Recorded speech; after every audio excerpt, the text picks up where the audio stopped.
The museums of small-town Manitoba give visitors a glimpse into what life was like over a century ago.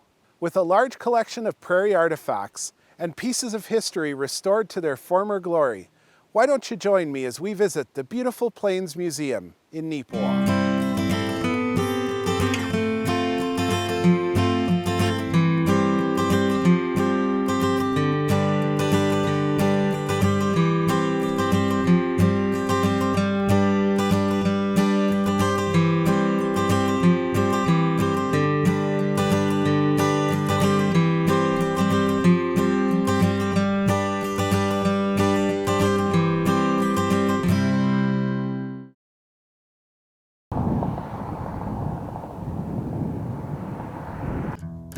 The town of Neepawa is located along the Yellowhead Highway in western Manitoba and is home to close to 5,000 residents. As an active hub for the region, Neepawa saw a boom of sorts over the past decade, with a meat processing plant attracting a new wave of immigrants, mostly from the Philippines. As with many other towns like it, the arrival of the railway would signal prosperity for the region. Early settlers John Hamilton and John Davidson would offer up their own land in the hopes the railroad would come to the area. Following the securing of a land grant and the tidy sum of $16,000, the Northwest Railway would set up roots in Neepawa. I'm here today to visit with the volunteers of the Beautiful Plains Museum. Since the mid-80s, they've been located in the former train station, and over that time have amassed an eclectic collection of artifacts representing early life on the prairies. Helen Drysdale is the curator of the museum, and she's agreed to give me an overview of some of the features Beautiful Plains has to offer. So if you could, Helen, tell us a little bit about what people can find at this museum. Our museum contains the history of Neepawa and area. It was originally called the County of Beautiful Plains, so that's where we've got our name from. So not only does it include Neepawa, it includes Glenella, Brookdale, Franklin, Arden, all the small communities around. The museum spans 3 floors and is chock full of plenty of interesting historical items from the area. Our museum contains a lot of different rooms. So we have a church room, a military room. We're very proud of our military room. And it contains Northwest Rebellion items, World War I, World War II, some from the Korean War, and just a lot of local history for the soldiers that came from this area. The ladies love the wedding room with all their beautiful wedding dresses. Our oldest wedding dress comes from 1856, and we have a clothes room. So, and the gents like the agricultural room downstairs.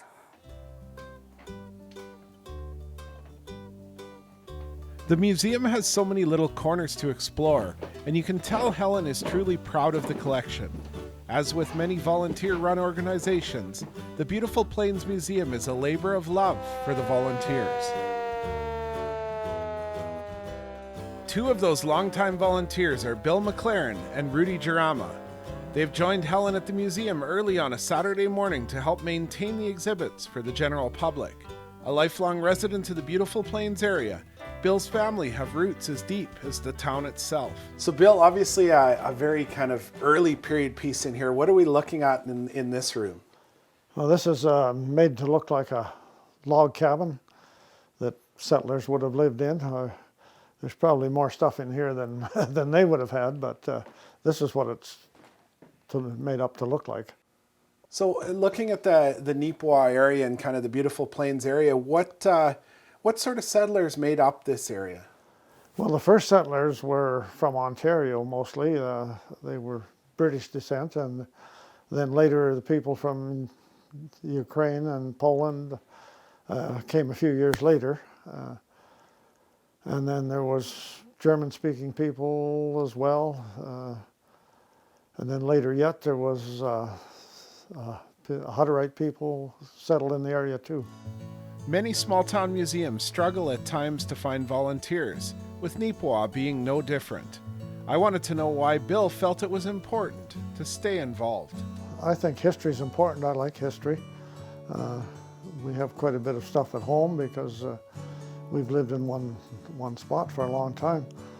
And as a young person, I wasn't that interested. But as I grew older, it's nice to know where we came from, what the pioneers did, and how what life was like. That's why it's important to me. Well, you need to go out and play, But yeah, they can't believe it. You would never get to watch TV all summer. Exactly. Yeah. Exactly. It never went on until after supper. Oh, yeah. Yes, Right yes. on, yeah. Yes. If the cows are milked. Yeah. Yes, when you came home, you had chores to do. Yeah. Rudy Jarama took an interest in the historical aspects of the region. As a longtime amateur historian, Rudy found a natural fit in telling the stories of Neepawa and area at the beautiful Plains Museum. So what are we looking at here? This is actually, for the museum, what we call this our jewelry store. And this portion just shows you some of the stuff that was available to buy. Things like pocket watches, for instance, and fancy cups, and especially the china that people used to buy. Right. Now, can we take a look? Sure.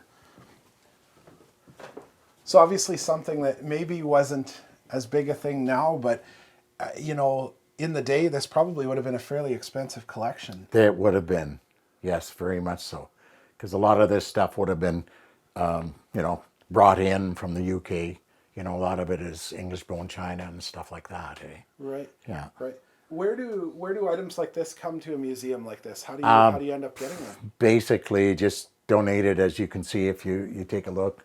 When it was that, for instance, that baby spoon, it was donated by, a Ruth Curtis and Right. different people that would have donated to the museum. Right.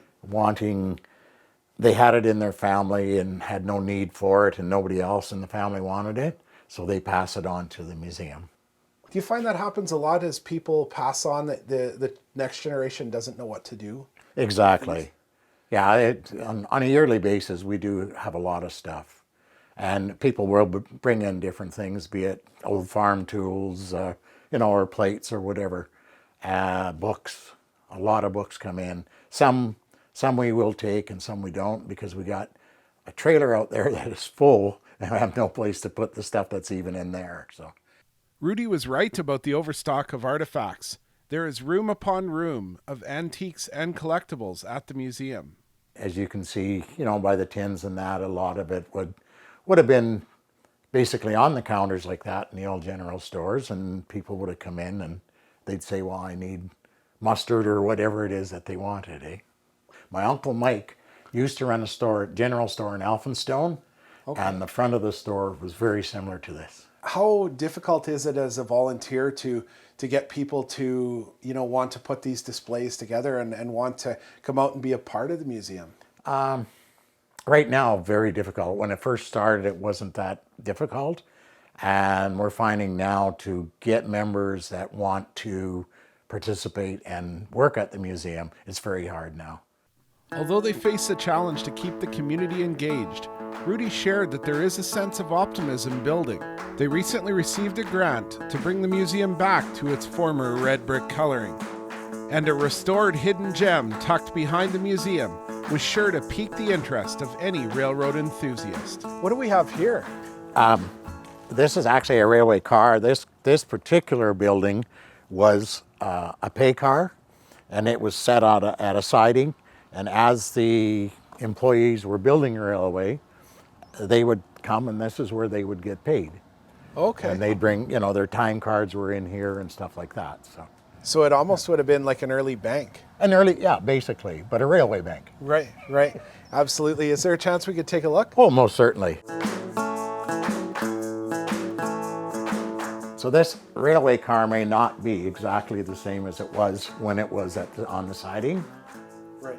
So, what we're doing, a part of the museum, what we're doing is trying to display, the pay tickets and stuff like that in here. And, what was used at the railway at that time. How important would the railway have been to Neepawa area at, say, the turn of the century? Oh, very important.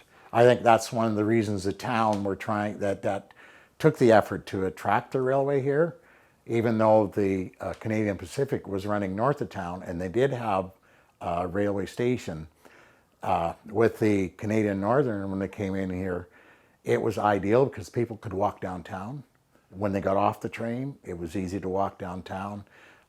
You had boarding houses, you had everything else here. Right. So that's why they chose this.